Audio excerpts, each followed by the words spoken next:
What's going on, everybody? It's Sasquatch Wizard Adirondacks. So on October 15th, 2022, at about 1:30 a.m., so actually it would be Sunday, October 16th at 1:30 a.m., I was over on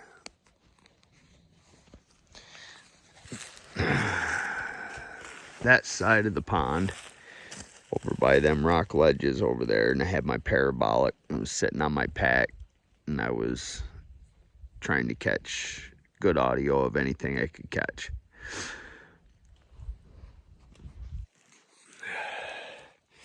So then at 1:30 a.m., I heard what sounded like somebody took a ball bat and beat an empty 55-gallon drum, and it was loud.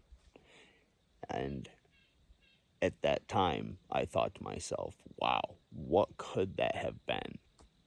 I could tell that it wasn't that far away. It was very crisp, very clear, and very loud.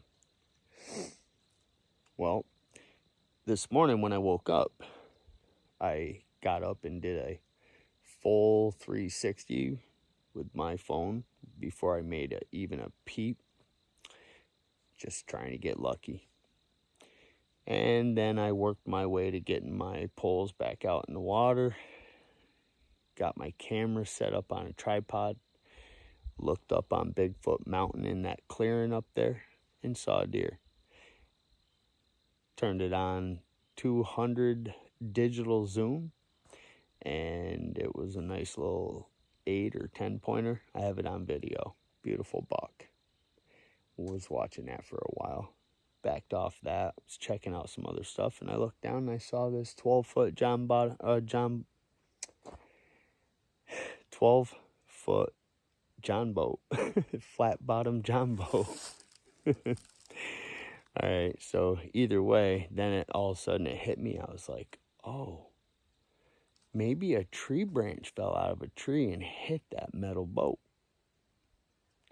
Now, I say this because I don't want to name names because I don't have permission to do so, but there's another team of Bigfoot researchers in the Adirondacks who had one of the individuals had a similar situation to where he was in an area and he said it sounded like somebody jumped on a car hood.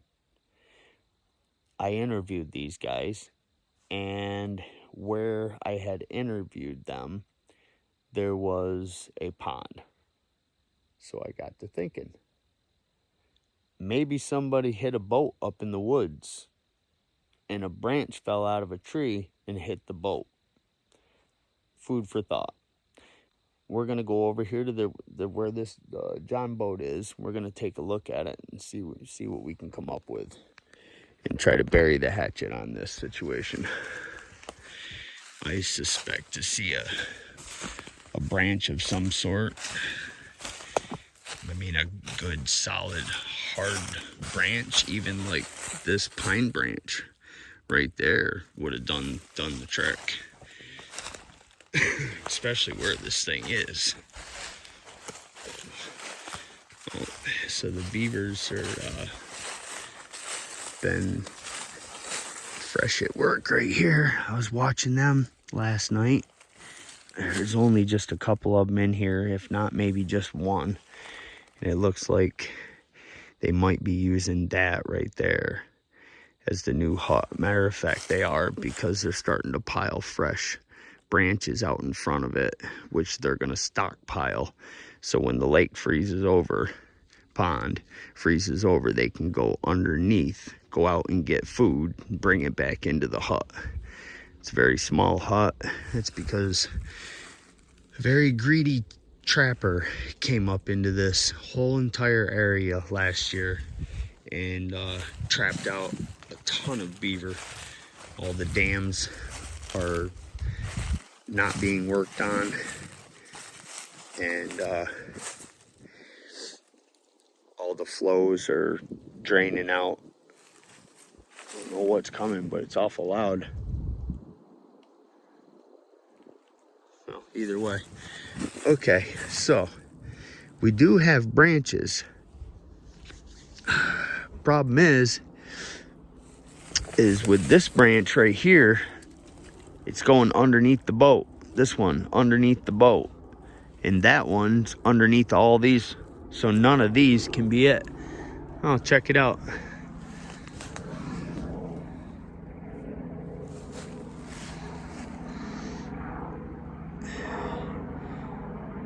Somebody out for a helicopter ride. That could possibly be my ex-stepmother or her husband, honestly. They fly around up here all the time.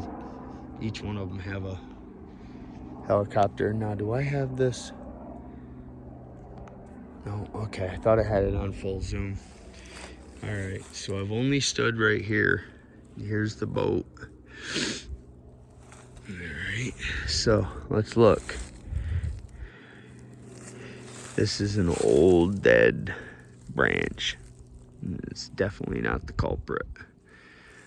I have a small twig that's under everything. None of that can be it. That's underneath everything. That's not it.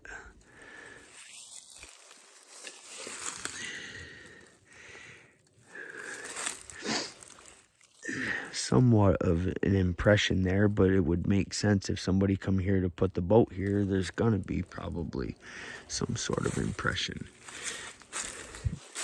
There's a little bit of an impression there.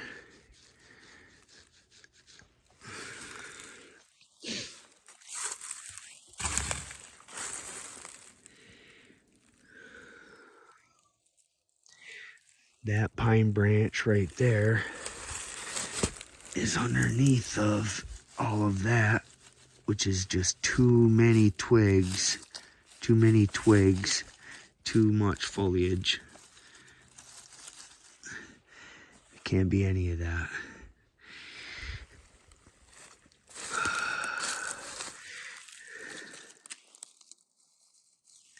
Maybe it could be. It's a little wet underneath of here. It rained hard.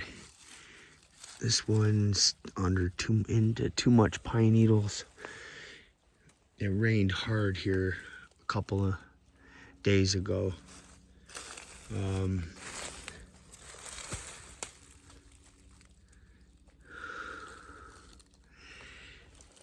All right, so we have a fresh break on that twig, and this right here could possibly have been it.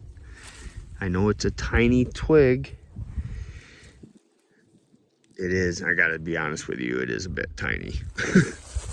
It is, but you know, sound goes across the pond just like crystal clear and amplifies like in an amphitheater. You also have this pine stick here that's very freely laying in this one.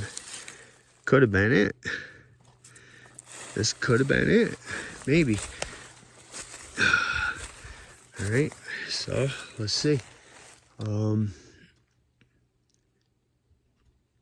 Got white pine above us, and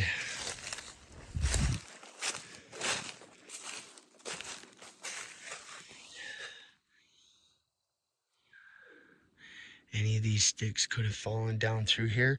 Another thing that could have happened here too. All right, so I've got beavers chopping up sticks, right?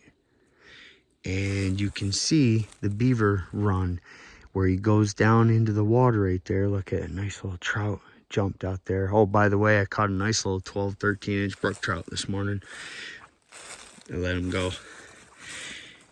So beaver, he goes down here. You know, I was filming him. There's another bed, feeding bed down there directly across from the cliffs. And that's where I was watching them.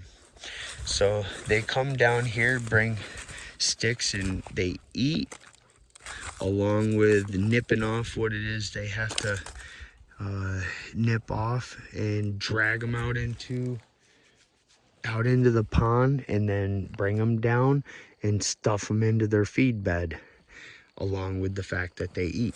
You say they nip off all the bark off of them little twigs and everything.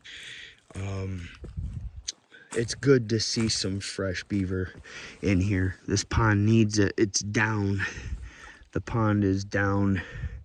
Well, good Lord, you can see the rings on them rocks. So it's down a good 14 inches right now, which is, you know, be better if it was 14 inches deeper, because that all that grass and stuff up there, that's always been water like out into here.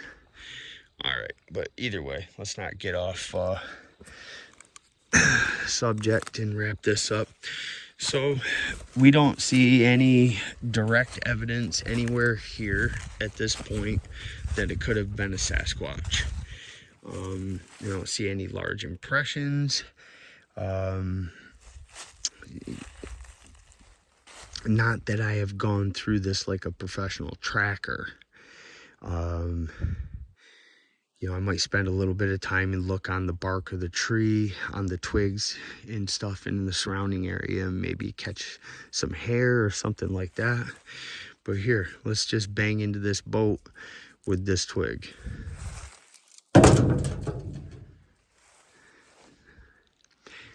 That twig doesn't have enough, but it may have. You know, I mean, it could have hit it speared straight down.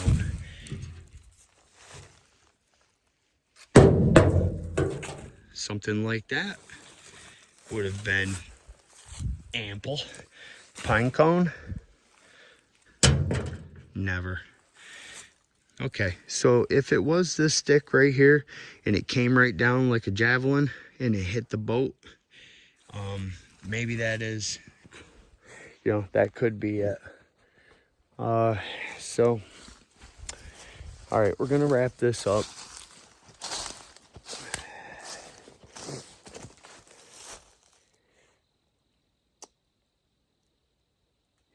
If it was the boat, then it could have been a pine cone, it could have been a stick or something that we found a stick that could have been the stick. Outside of that, there's nothing else we can do with this. Oh, that was it. So the other thing I was thinking of is, let's say that beaver takes down that maple stick, but he decides not to go down that way. You see the size of that? See those trees? Well, what if he dragged it down through here? And when he got down here, say that, you know how sometimes if you're dragging a stick through the woods that's quite long with branches, it'll roll. Maybe it rolled over and hit the boat. And I'm not, no fooling around. I got to tell you, last night I thought to myself, I said, that beaver go over there and smack that boat with his tail? I did think that, but why would a beaver do that, right? All right, listen. Appreciate you guys listening to me rambling on. I just like to follow through with the things that I hear and see. And I think we've done all we can here. So thank you for watching the video. Take care, everybody.